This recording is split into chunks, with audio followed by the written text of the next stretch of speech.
بسم اللہ الرحمن الرحیم۔ السلام علیکم۔ آج ہم معروف روحانی اسکالر خواجہ شمس الدین عظیمی صاحب کی کتاب 101 اولیاء اللہ خواتین کے پارٹ نمبر 18 صفحہ نمبر 158 سے ریکارڈنگ کا آغاز کر رہے ہیں۔ حضرت ام محمد رحمۃ اللہ علیہ حضرت ام محمد رحمۃ اللہ علیہ شیخ ابو عبداللہ خفیف رحمۃ اللہ علیہ کی والدہ ماجدہ تھی۔ بیٹے کے ساتھ سمندری راستے سے حج کو گئیں۔ شیخ ابو عبداللہ رمضان کے آخری عشرے میں بیداری کرتے اور عبادت الہی میں مشغول رہتے۔ حضرت ام محمد گھر کے ایک کونے میں معتکف تھی۔ دفتن شب قدر کے انوار و تجلیات آپ پر ظاہر ہوئے۔ آپ نے بیٹے کو آواز دی، اے محمد، جو تم وہاں طلب کر رہے ہو یہاں موجود ہے۔ شیخ عبداللہ رحمۃ اللہ علیہ تجلیات الہی سے معمور کمرے میں داخل ہوئے اور والدہ کے قدموں میں گر گئے۔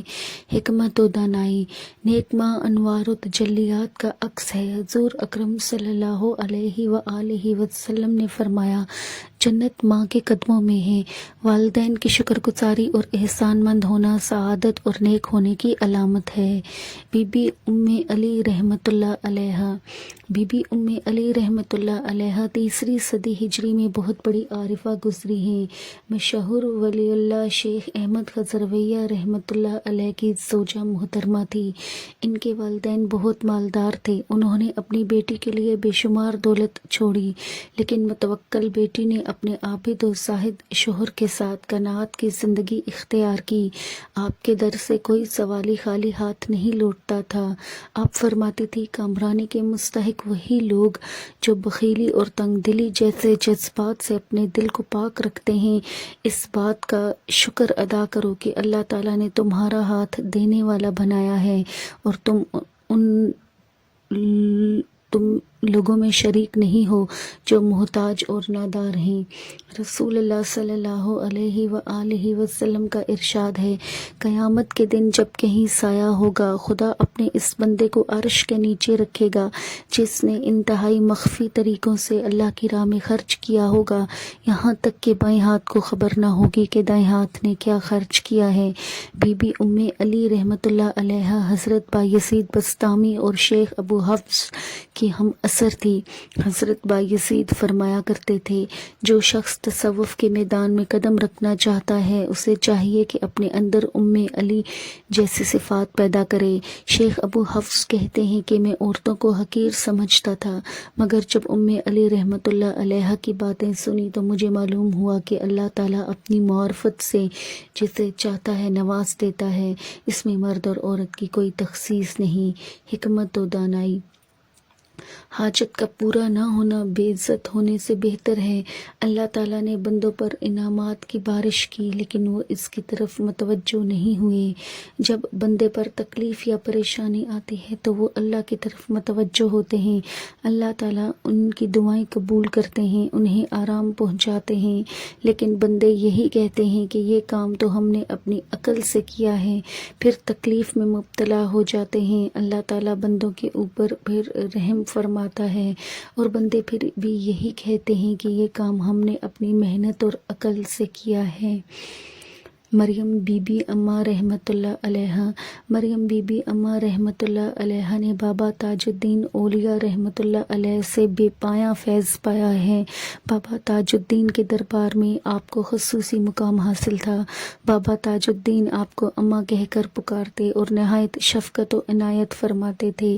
مریم بی بی اماں صاحبہ جب پہلی بار بابا تاج الدین کی خدمت میں حاضر ہوئی تو بابا صاحب کھڑے ہو گئے اور قریب آ کر فرمایا، ہم بہت دنوں سے تیرا انتظار کر رہے تھے۔ یہ کہہ کر مریم بی بی اماں کے دونوں ہاتھوں کی چوڑیاں توڑ دی اور کہا، روزانہ آیا کر، غیر حاضری ہمیں منظور نہیں ہے۔ ان دنوں بابا تاج الدین رحمۃ اللہ علیہ پاگل خانے میں تھے۔ مریم بی بی اماں روزانہ حاضر ہوتی اور پاگل خانے کے دروازے پر ایک مخصوص جگہ کھڑی ہو جاتی۔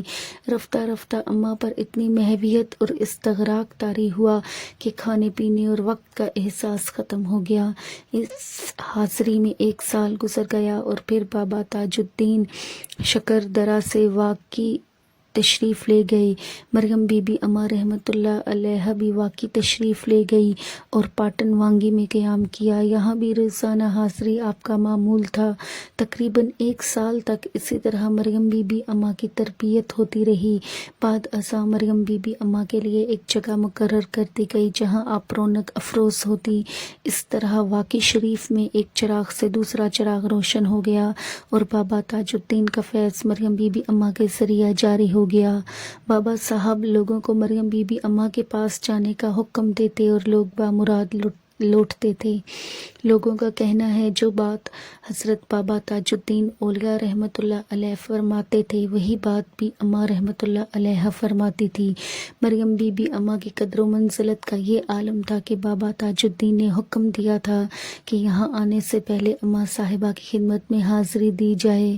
لاشمار لوگوں نے یہ عجیب بات بتائی کہ مریم اما کوئی ہدایت یا نسخہ لکھ کر دیتی تھی تو وہ بابا تاج الدین کی تحریر سے مشابہ ہوتی تھی۔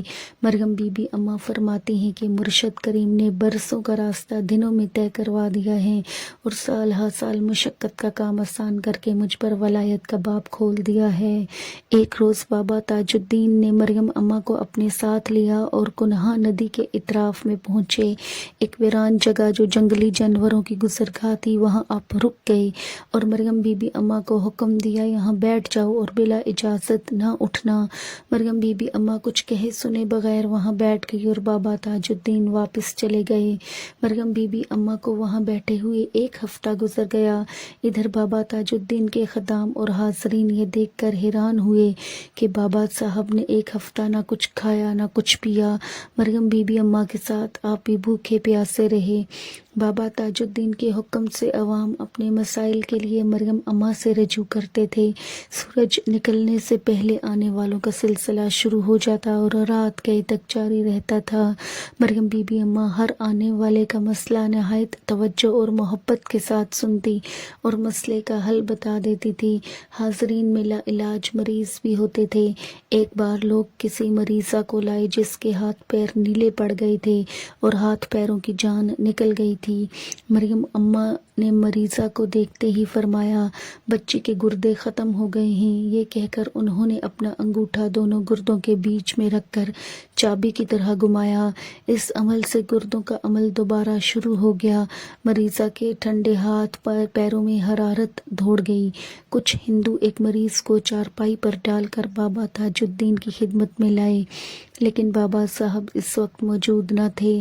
مریض کی حالت لمحہ بلمحہ خراب ہوتی جا رہی تھی۔ کسی نے کہا مریم اما کے پاس لے جاؤ۔ مریم اما کو بتایا گیا کہ مریض کو خون کا سرطان ہے۔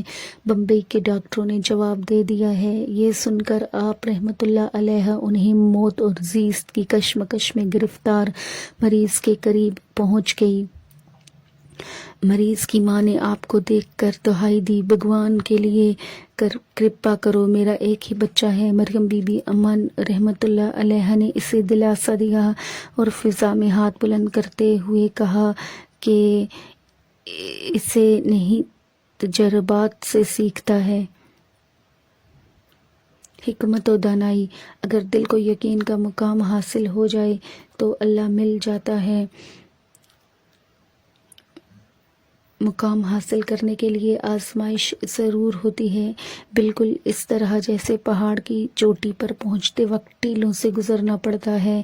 راہ سلوک کے سارے مسافروں کو ہوا کی طرح رہنا چاہیے جو پھولوں میں سے گزرتی ہے اور جو کانٹوں میں سے بھی گزر جاتی ہے۔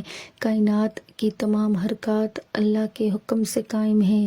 جو بندہ خالق کو جان لیتا ہے دنیا سے اس کی توقعات ختم ہو جاتی ہیں۔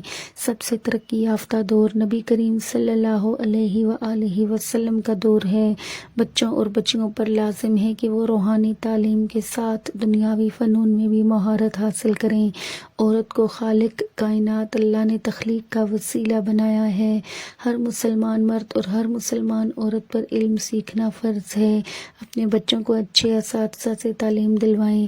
بچپن میں ہی بچوں کی ذہنی صلاحیت اور افتاد طبیعت کا اندازہ لگا لینا چاہیے۔